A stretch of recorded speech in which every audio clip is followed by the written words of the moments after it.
Humans are wired to want fairness. There's probably nothing that pisses people off more than an unfair system. The whole idea of Bitcoin that we're helping promote to the world is like, there is no cheating. Like Math doesn't lie. Math does not lie. It's audible. It's public. It's decentralized. Yes. This is why we get so passionate about these things, because it solves so many problems that were not able to be solved throughout history before. That's exactly right. We're going through an enormous phase transition in terms of what is money.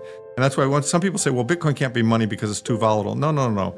Bitcoin is money, and it's volatile in fiat terms because we're watching the struggle between the old system trying to survive and the new system replacing it. Cypherpunk'd goes on to compare the invention of Bitcoin to the invention of gunpowder.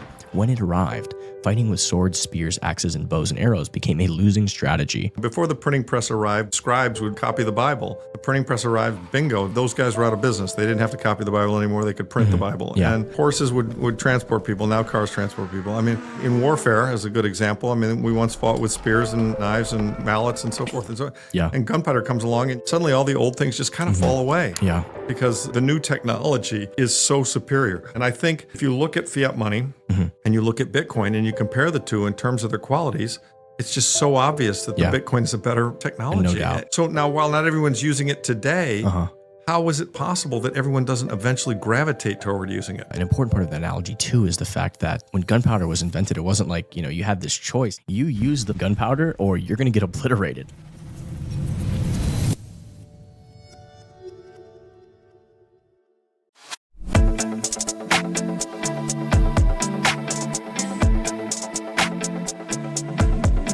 Welcome back to another episode of Cypherpunk'd. I'm here with my good friend Larry Lepard. We are going to cover episode 10 of our series on his book, The Big Print. Today we're going to talk about decentralization. And if you're a Bitcoiner, this is a very important aspect of Bitcoin. So welcome to the show, Larry. And nice to be back with you. Nice to have you. So what excites me the most is the unstoppable trend toward decentralization that promises to reshape our world for the better.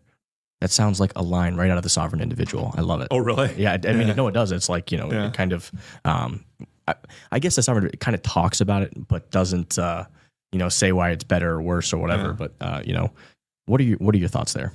Well, I think just as a general rule, smaller government bodies and smaller organizations are better because everybody knows each other. And the larger you get, the more you get the people removed from the people at the top. Yeah. The more chance there is for mischief. I mean, I think, a country that's kind of done this well is Switzerland. They have, it is a country, but it's actually a federation of cantons. And each canton is very democratic and they set their own rules. And then there's a broader set of rules set at a national level. But I think when I talk to people there and I understand what they're trying to achieve, they've got politics that people feel like they're actually a part of and they're actually involved with. Whereas I feel like in the United States, the average citizen, their contact with and understanding of the federal government, they just feel like it's this big behemoth in Washington, D.C. that tells them how to live their lives. That's exactly how I feel. Yeah. And, so at a local municipality level, at their own school board, they might go down and they sit in a decentralized way and they're interacting with the teachers. With people and people they know, and they can decide this is what we believe, this is what we value. Yeah, I think it's a lot more. People are much more willing, and this was a point that Dominic Frisby made in his book, that people are much more engaged and willing to pay for taxes when they can actually see the results of what they're paying for. I think that's right. Yeah. And when they perhaps know, these aren't just obscure bureaucrats who are cheating in Washington, D.C. Yeah. These are their neighbors, and their neighbors' kids go to school with them. Yeah, and there's also less incentive to cheat when you actually know your constituents, right? Isn't that an interesting point? Yeah. I mean, in the bigger cities in the history, people were anonymous, and so it was easier to cheat. I mean, if you look at, I've often thought that in the United States, I grew up in the Midwest, I've often thought that some of the strongest ethics, in my belief, were kind of in the middle of the country. Because if you're a farmer, I mean, there was really kind of no way to cheat. Yeah. There wasn't, in a city, you could swindle somebody. You could, give them a raw deal, so to speak. Yeah. And walk away and nobody would ever know who you were. But I recall I read some of my ancestors' diaries. And oh, wow. Yeah, and it was pretty cool. It's in the 1800s. And, you would see people would come into town and they would be swindlers and they'd get found out very, very quickly. Yeah. and kind of run out of town on a rail, literally. Wow. and so, again, kind of decentralized where everybody knows. Look, humans are wired to want fairness. Yeah. Mammals are wired to want fairness. They've actually seen this in the animal world. Yeah. And we know when things aren't fair. Yeah. And there's probably nothing that pisses people off more than an unfair system. They did an experiment with monkeys, I think, where they, they had two monkeys, right? And one monkey, they came out and like gave the monkey, I want to say it was like, they gave the monkey like broccoli or some kind of like food that was like healthy but like disgusting. Yeah. For the monkey. And then the monkey has a friend right next, and they come out and give the monkey like bananas and fruit and like cake or whatever. Yeah. And the monkey that got the bad food just went ballistic, right? It was so angry. That's exactly my point. Mammals are wired to want fairness. Yeah. This is a fascinating point. That's so cool. You're reading your ancestors' diaries. I've always been somebody who's been more private, and I've been pushed by my team to do this type of thing. And part of the reason that really struck me was that when you're dead and gone, or when time has passed, like your great grandchildren are going to get to watch this interview one day of like you and me, right? Like my grandchildren one day will be able to watch I guess your ancestors. Certainly they'll be able to read my book. That too, right? They'll be able to watch the interview. They'll be able to read your book. They'll be able to so those are things like that's why this is kind of important, right? Because books is like what fascinates me about books is that like I can read somebody's perspective from like thousands of years ago. Like I can, isn't it amazing? It just takes me back through a book. Isn't it amazing? Right? Yeah. Well, and as you do read history, you realize the universality of the human condition and of human problems and of the cheating. And I mean, as we talked about earlier, the Bible, use honest weights and measures. Yeah. I mean, who would have thought, 2,000 years ago, people were pissed off when they got cheated. No doubt. Things haven't changed. There's a famous quote from the Cypherpunk community where, Cypherpunks write code. It's kind of like, there's like the tools that Satoshi gave us, and the whole idea of Bitcoin that we're helping promote to the world is like, there is no cheating. Like math doesn't lie. Math does not lie. Yeah, so there's no incentive. There's no broken. Like, it's just, this is what it is. Right? And like, you can verify it. You can verify it. It's audible. It's public. It's decentralized. I mean, this is why we get so passionate about these things, because it solves so many problems that were not able to be solved throughout history before. That's exactly right. Like you said, there's going to be a period of time where it's before Bitcoin and after Bitcoin, right? I think that's right. Really, I mean, honestly, in the financial world, that is true, right? I think that's right. Have you seen the black hole, like the picture of Bitcoin in a black hole, and it's just like sucking everything up? Like that is reality. Like that is how is this going to play out? I believe that over some time frame. Yeah. This made me laugh. So like, the frog gets boiled so slowly over time, right. And you look back and you realize like, where did this start? And like, now look where we're at now, where like we accept like this massive tax, workload. Oh yeah. I know where you're going. Dominic Frisby made the point that, in ancient serfdom, like you would work 3 days for your lord or something, or you'd work 2 days for the lord and 2 days for your, who owned the land, the owner, the boss, and then you'd work 5 days for yourself. Right. But like now I think there was a guy who did this, like I can't remember his name. He does this thing where he figures out how many days out of the year are you working for the government, right? Yes, and he takes like different, countries, and it's like in America, like you work from like January to like June, like the average person, that much of your time and energy goes. So it's worse than being a serf, essentially. That's where we're at right now. Yeah. UK is like half the year. When you add up all the taxes, I mean, the sales tax, sales, state, property, the local. Oh my God, there's so many taxes. There's tangible property tax. There's just unbelievable. I mean, you have to remember that up until 1913, this country didn't even have an income tax. Yeah. And it's in the revolution. Reportedly that they threw a fit over. That's what I was going to read. Yeah, over a 3% tax. I was going to read this. Clearly, people were less tolerant of taxation back then. When Britain imposed a 3% tax on tea imported from Britain in 1766 and granted a trade monopoly to the British East India Company, it sparked a series of events that would lead to the American Revolution and the creation of the United States. Right. Wow. Yeah. Right. Well, it was other things. I mean, the monopoly was actually as big a part of it as the 3% of course, tax. That's a big factor. But they were also asking. They were making citizens garrison, British officers in their homes, and there were a lot of abuses that they were putting on the populace, and I mean, the populace got pissed off, and I get it. I know, no doubt. Here we talk a little bit about the Model T, the assembly line. I didn't know this, but I learned this in your book that Ford demonstrated the power of productivity enhancement, reducing prices while paying workers an unheard of $5 per day, which was double the prevailing wage at the time. Yeah. His vision changed the entire game, truly a win-win. His belief that workers should be able to afford their own products unlocked a new level of human flourishing. Yeah. That's pretty damn cool. I did not know. It was really cool. I mean, Ford was very visionary. Yeah. I highlighted this area that where you talked about technology and innovation a little bit. If we valued efficiency and productivity enhancements more highly as a society, more of our best and brightest students would go into engineering and the trade fields versus seeking to get rich shuffling paper in the financial markets. I think that's our focus really true. on speculation and gambling versus productivity improvements has cost our nation. Big time. Yeah, that's a big part of the Triffin dilemma and a lot of the stuff that's happening. I mean, you're in college and you think, I mean, most people, go to college or you're young, you think, well, how am I going to make a lot of money? I want to have those nice things that everybody else has. And so, obviously people look around and they see, hey, people on Wall Street make a lot of money. Financial operators make a lot of money, and they would in a fiat system. And so, some of the best and brightest gravitate in that direction. Whereas and others don't. I mean, don't get me wrong. Silicon Valley, there've been a lot of technology people, a lot of software people who've made a lot of money. There are a lot that don't. But I guess the point I'm trying to make is that if the rewards aren't so disproportionate, we'll get more people going into things that'll make the world a better place through productivity enhancements. Yeah, no doubt. We talked a little bit about peak centralized power. World War II was kind of like the crown of centralization. Yeah. Peak centralized power. You used this term earlier, the diseconomies of centralized scale, right? When it comes to war and a lot of these things.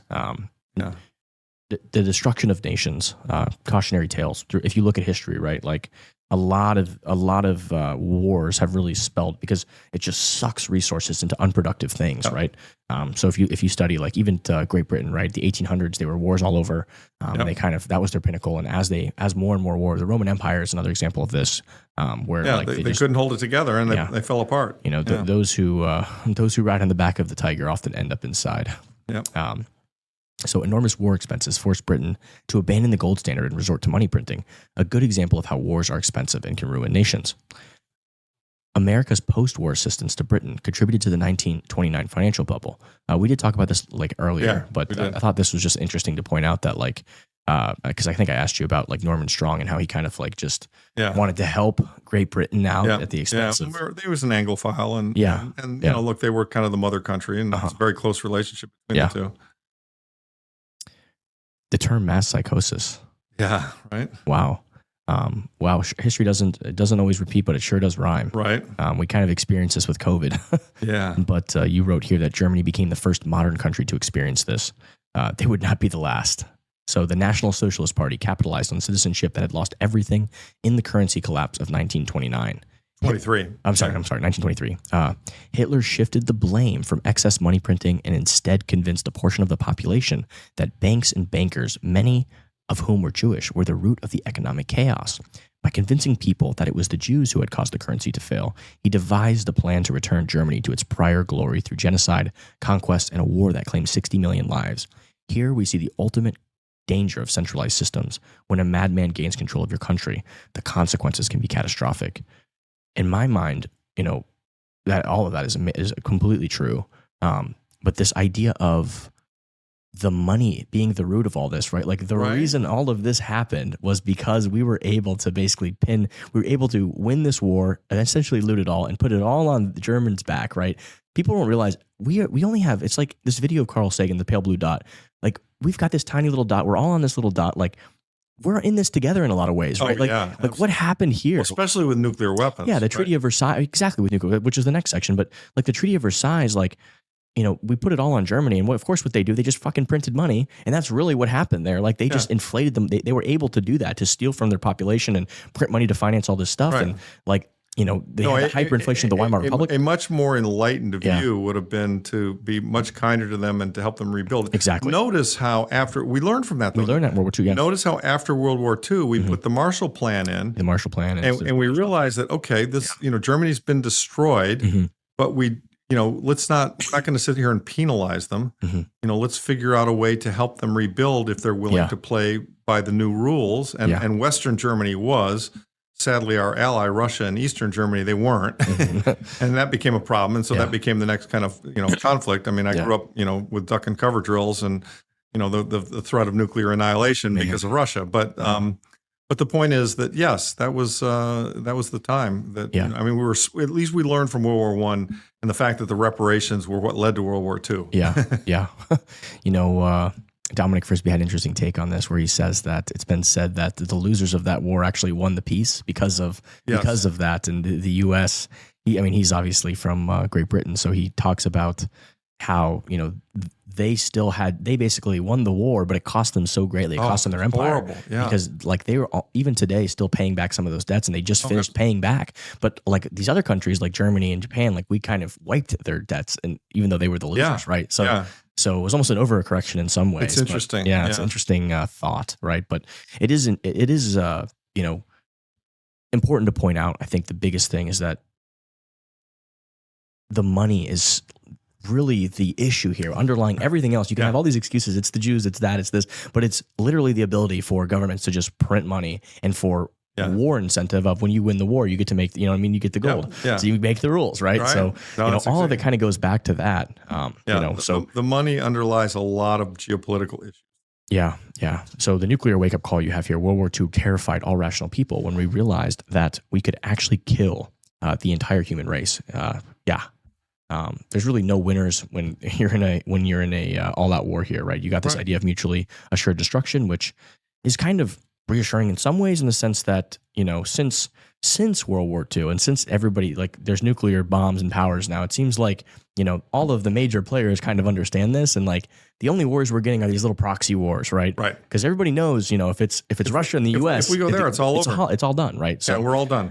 Part of me, I think it took me to this part of your book to find something where I had like, okay, well, Larry, maybe I a little disagree with you here, about this whole idea that, maybe we shouldn't have countries that, or you kind of said like, I think we should de-arm. That's what you were saying. I think we should unilaterally de-arm. That's what you were saying. Yeah, that's what you were saying. The problem is for me, it's like the gun debate, right? Like all the good people put down their fucking arms, and then, the bad people have, I get it. Yeah, that's kind of that was like the first time I'm like, okay, I kind of disagree with you. It will be a tricky process to get that to occur, and to have the verification and so on and so forth. But but I believe it's something that we are capable of doing. I mean, if we made working on or developing nuclear weapons punishable by death, and if we made all governments in all countries be completely open to inspection of anything within their country at any time by an independent force, and then we all agreed to put down our arms at the exact same time,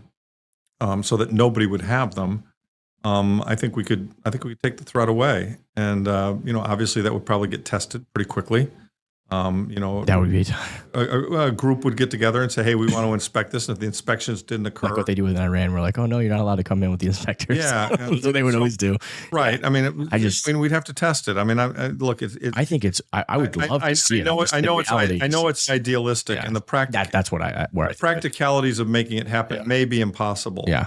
But I don't think it's an unrealistic dream or goal to try to go in that direction. Hey, if everybody agrees, I'm with you. I just don't see that ever happening, knowing how disconnected the world is. And fair enough. And there will always be psychopaths and rogue people and bad actors. I don't disagree with that. And by the way, that's why we need government. I mean, some people say, "Well, you're being an anarchist." No, I'm really not. I want a government to enforce the laws. My view is the government should be a referee. I want a government that will enforce a fair referee that will put the bad guys in jail, that will follow the law, because it's in all of our best interest. I mean, society doesn't work if we have violence and we have lawbreakers. But I think a government can do that, and I don't think we'd have to pay more than 10% of our income in taxes to do it. I think 10% has historically been. I think if you look at throughout human history. You study all this stuff, and 10% is kind of like that number. It's like that the tithe was 10 fingers. It was 10%. People kind of, if they can see the results of it, they don't like it, but they're willing to do it. They're like, what, this is fair. The greater good to make things fair, I'll do it. Yeah, I think that was kind of some of the conclusion that Dominic Frisby came to in his book on taxation and taxes. This brings us to how technology enables decentralization, right? We've got the internet. Now we've got Bitcoin. Like, these are brilliant breakthroughs that really give powers back to the individual. What are your thoughts there?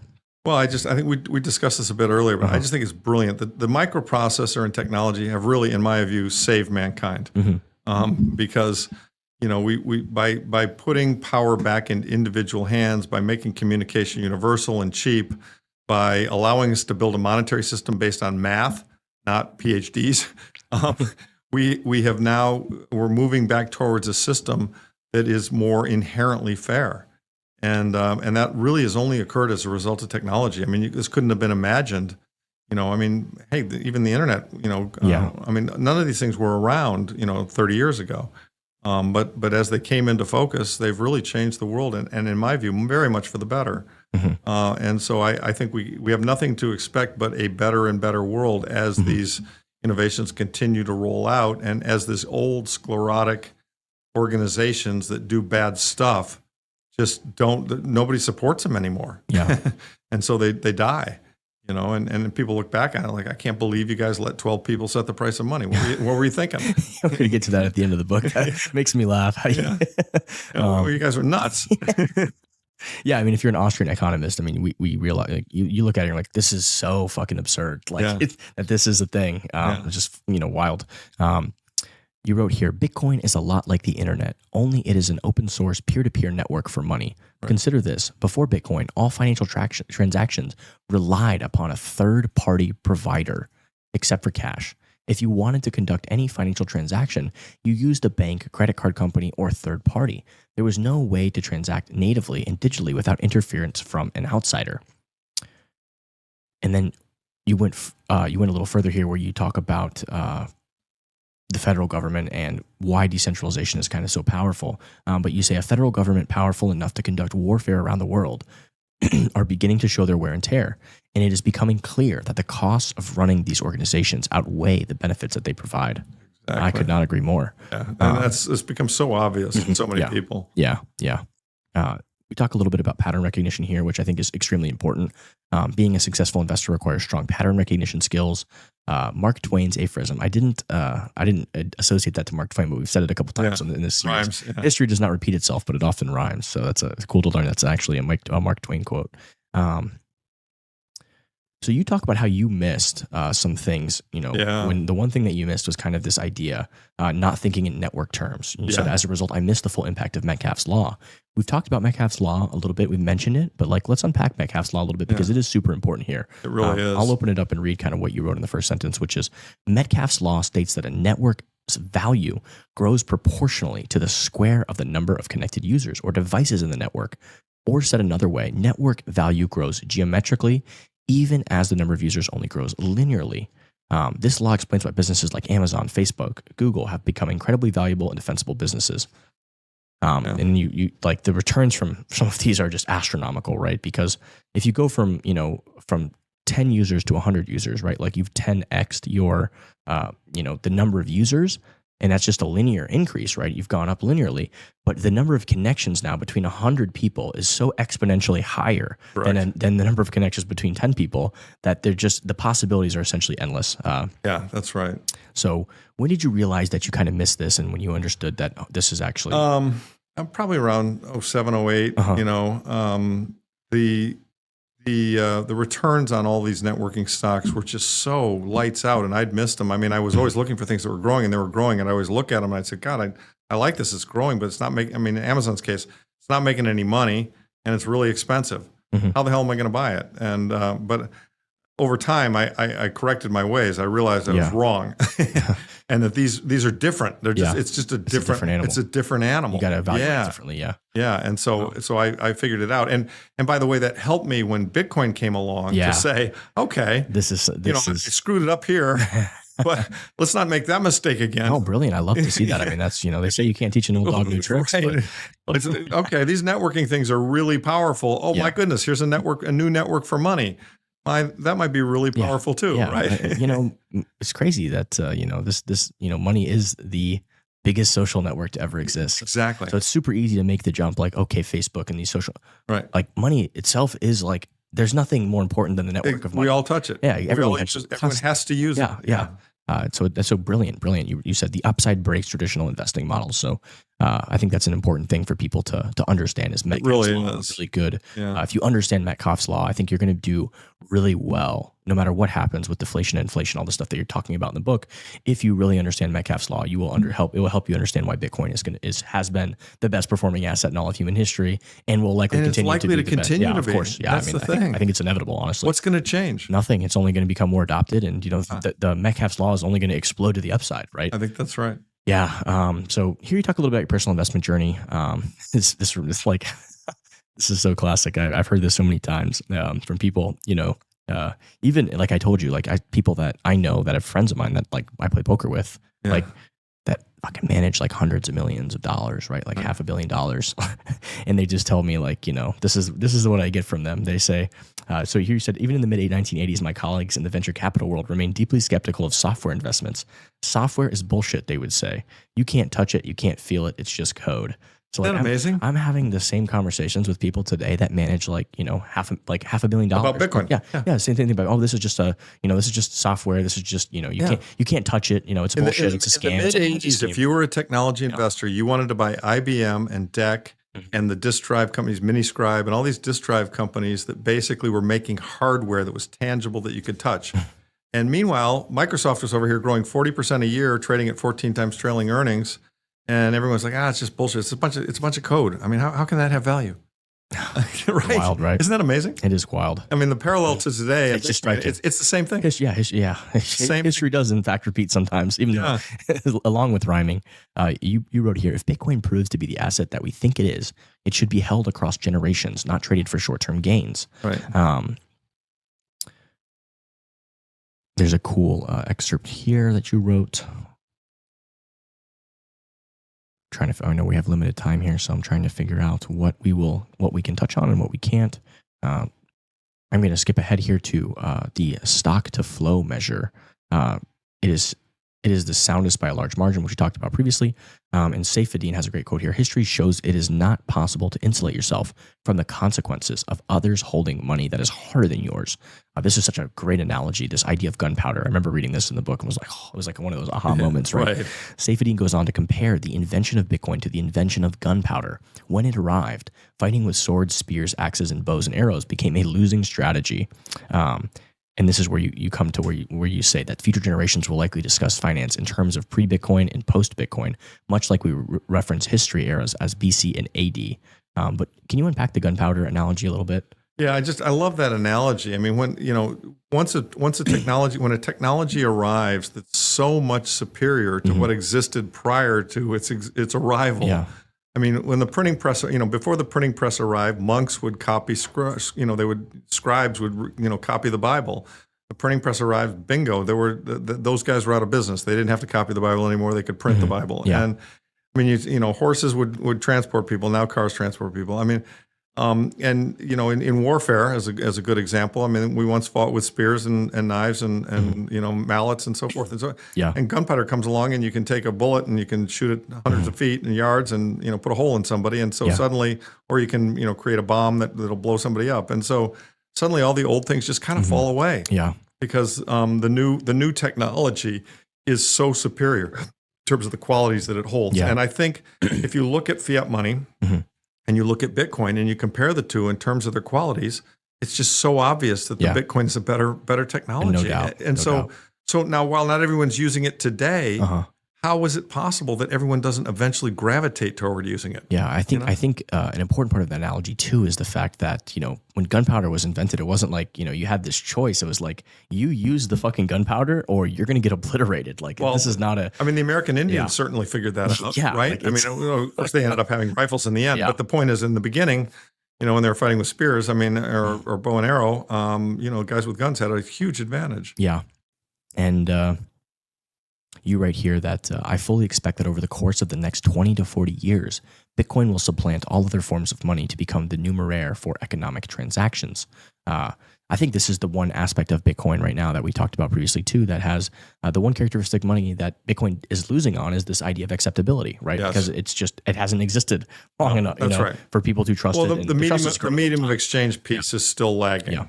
Yeah. And that's just because the technology is not there yet. Yep. And also just the education to for that's- most people, and the fun coming from the most media. people and all this, have it. Yeah. Yeah, exactly. I think this is a prescient analogy here. You wrote that Bitcoin is at the American online, the AOL stage of the internet's development. Today feels a bit like 1998 to me. Bitcoin is large, proven, and working, but is still a niche financial product. I feel the same exact way. Like that feels like I don't know if do you remember AOL where that's the dial-up? yes. Like I was a kid when that happened, and I think like that's exactly where we're at right now. It just feels like we're right in that. That. I mean, it worked, time. but it was pretty clunky. Yeah. It's hard for people to imagine. Zoom, the technologies and the different things that will be built and stacked and ease of use built on top of that. Exactly. We're kind of really interacting with that base protocol layer still, and some people are like a little struggling with that. And you can easily interact with it, which is amazing. Most protocols are very difficult. People don't understand them. We talk about HTTPS, which is Internet Protocol, and hyper transfer whatever protocol. There's HTML, TCP/IP, TCP/IP. There's all these protocols, and like you use them on a daily basis, but most people couldn't even tell you. We what don't even they see were. them. Right. Yeah. All we know is that it works. but Bitcoin is a protocol, and we can already kind of use it. And like most people, if you do a little research and studying, like you can use the Bitcoin protocol on the base layer, but now people are using it on other layers, right? Like Venmo and PayPal and the Lightning Network. There's other stuff that's kind of built into it, built on top of it. I mean, where people will interact easier. Even we see this with hardware wallets. Have you ever used a ledger? Oh yeah. Have you used the new ones with the touch screens? I've not. Oh yeah, that's once you use one of the new ones, I would highly recommend getting one of the. I think they're called the Flex is one, and I can't remember the other name of the other one, but the touchscreen is like almost like a Nook screen where it's like kind of that ink that disappears. That's sure. The grayscale ink. It is an unbelievable experience. So like that to me was like the first jump of like, okay, like this is, I get it. We're going mainstream now. Like people are going to be able to, like before it's clunky with the older ones, where you have to like type the little words people can't see. And it's like, but now when I help, elderly people set up their ledgers, I'd say, look, don't buy the old ones, buy the new one. They come in and it's like a touchscreen interface and they're used to it. And it's like, and that's going to happen. Yeah. Everything's going to get easier to use. Exactly. All this stuff is going to be built on top. Right. So store of value and medium of exchange. Money has primarily served two important functions: medium of exchange and store of value. I think Bitcoin right now is really focused on that store of value. I mean, that's really the use case that many people see. I mean, I easily see that. Although it can be used as a medium of exchange, it's just not quite there yet. And let's see here. We only got a couple minutes left here.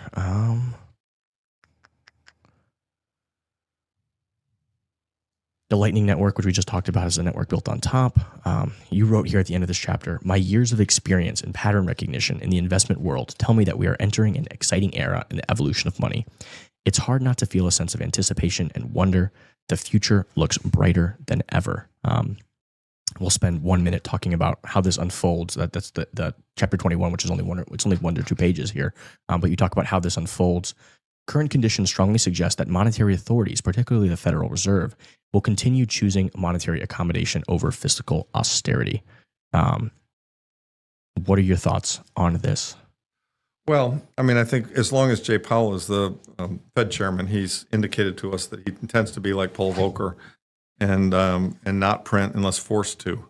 I think the mathematics of the situation suggests that he may be forced to, but he may make it to the end of his term, which I think ends in the first quarter, right after the first quarter of next year. Yeah.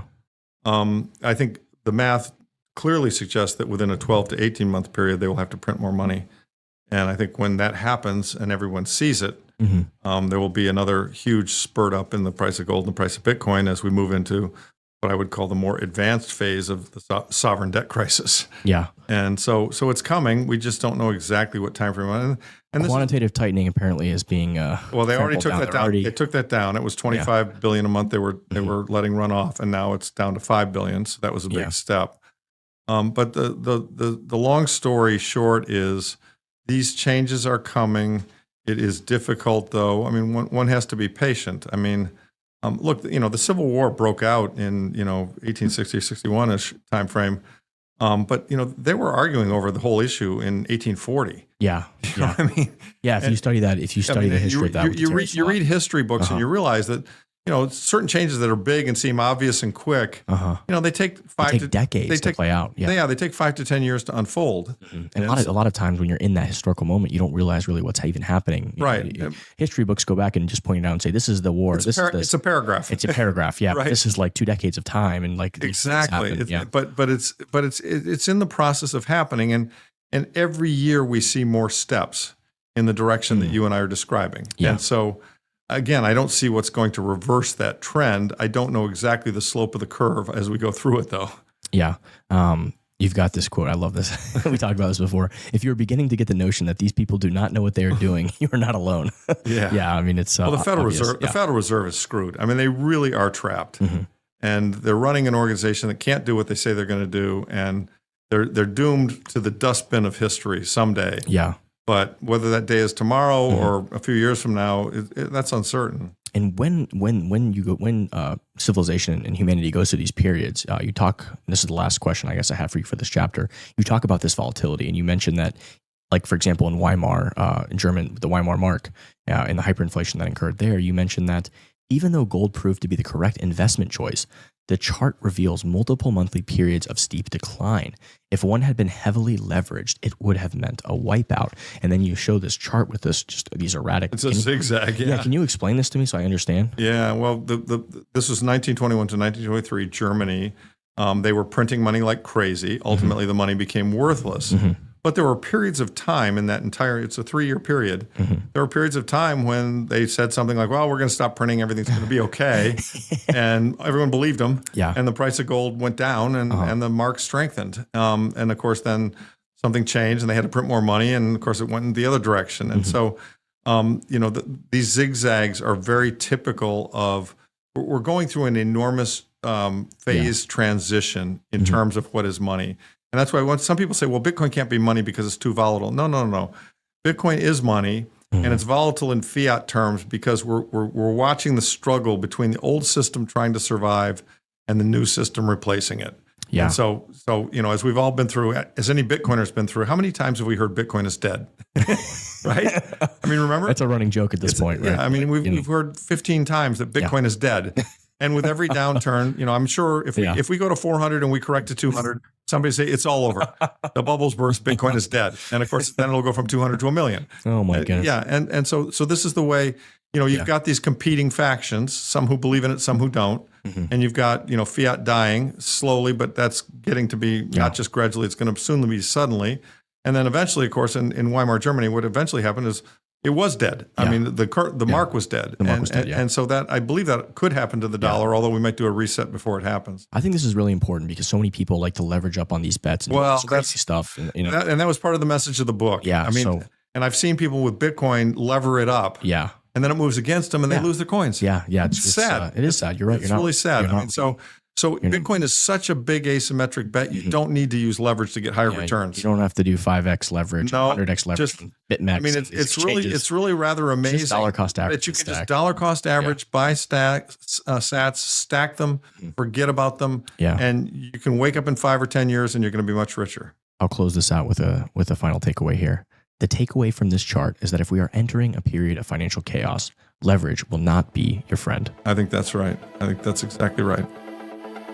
Let's close out. Fantastic. Thanks, man. All right, brother.